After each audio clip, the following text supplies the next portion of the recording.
ముందు మీకు జీతాలు వచ్చే పరిస్థితి లేదు, మొత్తం జీతం ఒక్కసారి కూడా వచ్చే పరిస్థితి లేదు. వెనకటికి ఎవరు అనేది మేం పఠాన్లకు బాకీ, మాకు పకీర్లు బాకీ అని. రాష్ట్ర ప్రభుత్వం యొక్క పరిస్థితి మొత్తం గందరగోళం.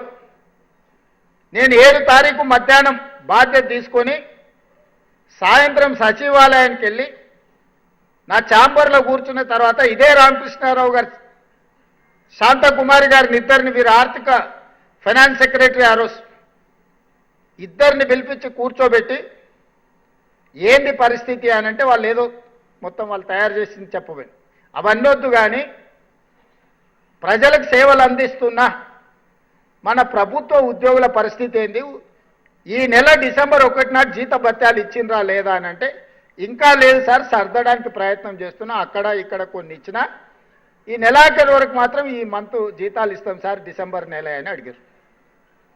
నేను రామకృష్ణారావు గారికి చెప్పిన, నాకు ఇవన్నీ చెప్పకు, ఈ డిసెంబర్ 7 తారీఖు నుంచి బాధ్యత నాది. అంటే జనవరి 1 తారీఖు నాడు ఇచ్చే జీతం నేను ఇవ్వాల్సిన జీతం, డిసెంబర్ 1 నాడు ఇవ్వాల్సిన జీతం చంద్రశేఖరరావు గారు ఇవ్వాల్సిన జీతం.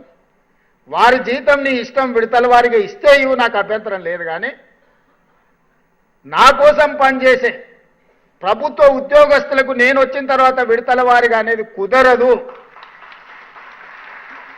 అని 2024 జనవరి 1 తారీఖు నాడు మొదలుపెట్టి ఈ రోజు వరకు ఎన్ని సమస్యలు, ఎన్ని అవాంతరాలు, ఎన్ని అభ్యంతరాలు, ఎన్ని ఆర్థిక ఎగుడు దిగుడు పరిస్థితులు వచ్చినా మీకు 1 తారీఖు నాడు జీతాలు ఇచ్చినా లేదా మీరు ఒక్కసారి ఆలోచన చేయండి మిత్రులారా. ఇది నేను గొప్పల కోసం చెప్పట్లేదు, మీకోసం గుర్తు చేస్తున్నా.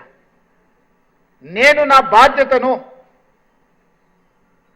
బాధ్యతాయుతంగా వ్యవహరిస్తున్నానా లేదా అని మిమ్మల్ని అడగడం కోసమే ఈరోజు ఈ అంశాన్ని మీ ముందు ప్రస్తావిస్తున్నా. మీరే కాదు, 58 సంవత్సరాలు ఉన్న ప్రభుత్వ ఉద్యోగస్తులను 61 సంవత్సరాలకు పెంచి ఆ రిటైర్మెంట్స్ అన్ని 2024 నుంచి మొదలైనవి.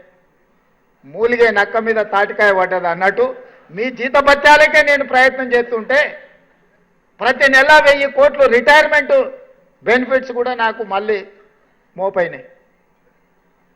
మా జగదీష్ కలిసినప్పుడల్లా 35 ఏళ్ళు సేవ చేసిరు సార్, పిల్లల పెళ్ళి ఉండే, ఆరోగ్యం లేదు, ఆపరేషన్ ఉంది, రిటైర్మెంట్ బెనిఫిట్స్ ఇవ్వకపోతే ఎట్లా సార్ అంటాడు.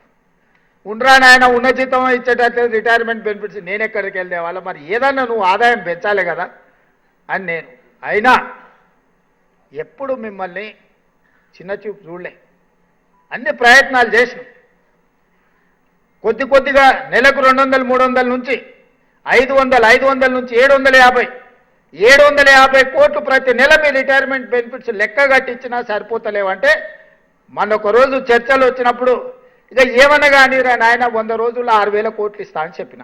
మొదటి విడత 2000 కోట్లు ఇచ్చినా లేదా మీ జేఏసీ నాయకులను చెప్పమని ఈరోజు చెప్పిన మాట మీద ఉన్నదా లేదా ఈ ప్రభుత్వం?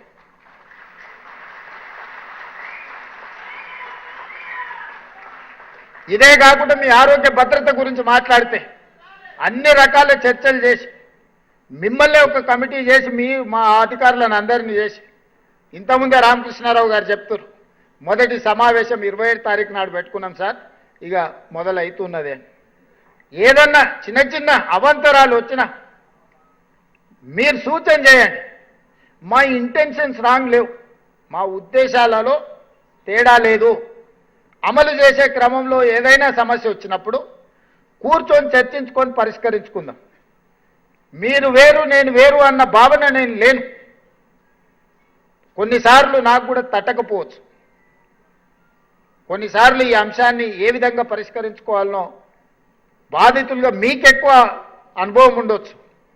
మీ అనుభవాన్ని ప్రభుత్వంతో పంచుకుంటే ఆ సమస్యని తక్షణమే పరిష్కరించే బాధ్యత ఈ ప్రభుత్వం తీసుకుంటుంది. ఈరోజు మీ ఆరోగ్య భద్రత కావచ్చు, మీ రిటైర్మెంట్ బెనిఫిట్స్ కావచ్చు, మీ శాలరీస్ కావచ్చు, ప్రమాదవశాత్తు ఏదైనా జరిగితే, జరగరాని దురదృష్టకర సంఘటన జరిగినప్పుడు ఈ ప్రభుత్వమే ఒక కుటుంబ పెద్దగా వ్యవహరించి మీ కుటుంబాన్ని ఆదుకునే మంచి ఆలోచనతోని ఈరోజు ఈ కార్యక్రమాలన్నీ కూడా తీసుకొని ముందుకు వస్తున్నాం. ఇక ఇవన్నీ చేస్తూనే మళ్ళీ అవ్వంగానే మా ముజేబో లేకపోతే శ్రీనివాసో లేకపోతే జగదీశో పోయేటప్పుడు చెప్తాడు, అన్నాక పిఆర్సీ ఉండే మళ్ళీ గాదాని సంగతి ఏంటి, గ్యారెంటీగా పోయేటప్పుడు అంటాడని నాకు నమ్మకం ఉన్నది. తప్పకుండా మా ఉప ముఖ్యమంత్రి గారికి నేను సూచన చేస్తున్నా, దానికి సంబంధించి కూడా మనం ఇచ్చిన మాట ప్రకారం ఆ మాట నిలబెట్టుకోవడానికి మనం ఖచ్చితమైన ప్రయత్నం చెయ్యాలి. వాళ్ళ విశ్వాసాన్ని మనం నిలబెట్టుకోవాలి.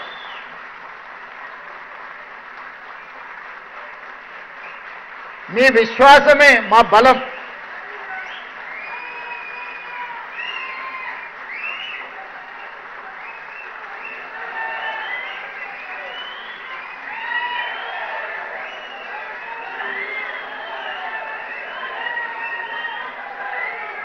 మిత్రులారా, నా ఇంకొక విజ్ఞప్తి, రోజుకొక గంట మనం అదనంగా పనిచేద్దాం.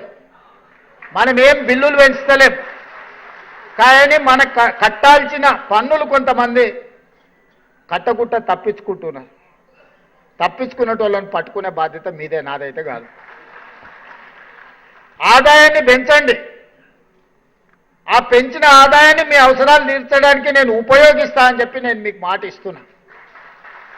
ఈ మధ్యనే మా జిఎస్టీ ఆదాయం పెరిగింది.